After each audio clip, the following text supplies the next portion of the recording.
Part 2. Installing steel-based cabinets and fillers.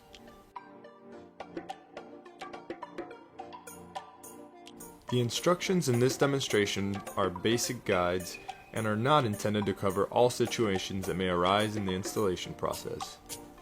There will be specific conditions for each project which will need to be managed as they occur. Kewaunee steel cabinets come from the factory fully assembled and ready for installation. To install the cabinets and fillers, you will need the following tools and hardware.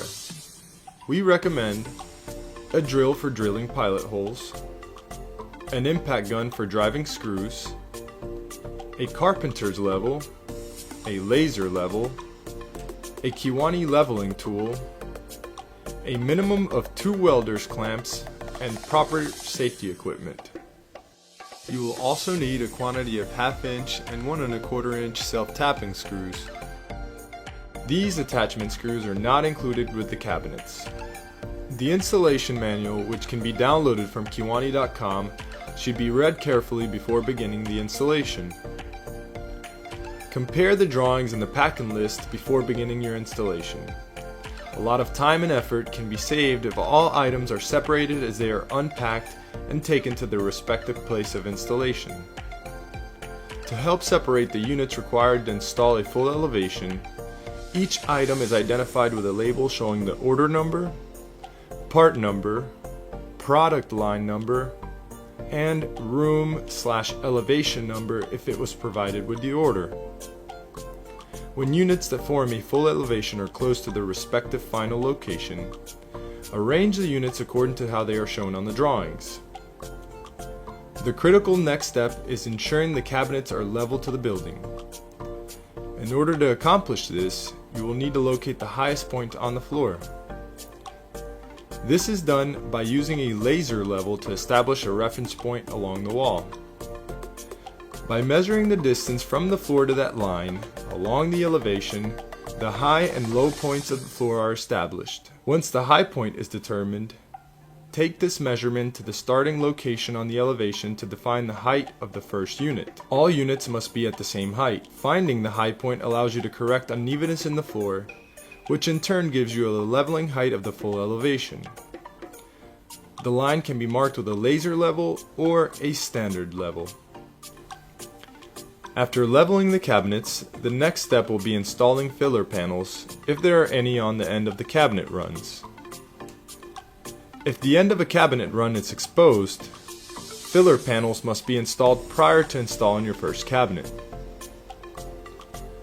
The filler panel should be fitted to the cabinet with clamps, flush with the cabinet side and top edge, and attached from the inside of the cabinet with 1/2 inch self-tapping screws. It is important to attach from the inside of the cabinet so that when the work surface is installed, the filler panel can be removed to provide service space access from behind the cabinets. Place the first cabinet into its final position and level it with the leveling bolts. Kewaunee cabinets have holes in the top 4 corners that allow the cabinets to be leveled from above with a proprietary leveling tool or with a 1/4 inch socket, extension, and impact gun. The proprietary leveling tool is available through Kewaunee. To obtain the tool, contact your Kewaunee customer service representative. All 4 sides of the cabinet must be leveled, as well as from corner to corner for proper installation. Achieving proper level is paramount to a successful installation outcome. Position the next cabinet and level it in the same manner. For the joints of the cabinets to look uniform, use the welding clamps to hold the cabinets flush at the front and top. For door cabinets, remove one of the existing hinge screws. Then, using a 1 1/4 inch long self-tapping screw, attach one cabinet to the other using the vacant hinge hole.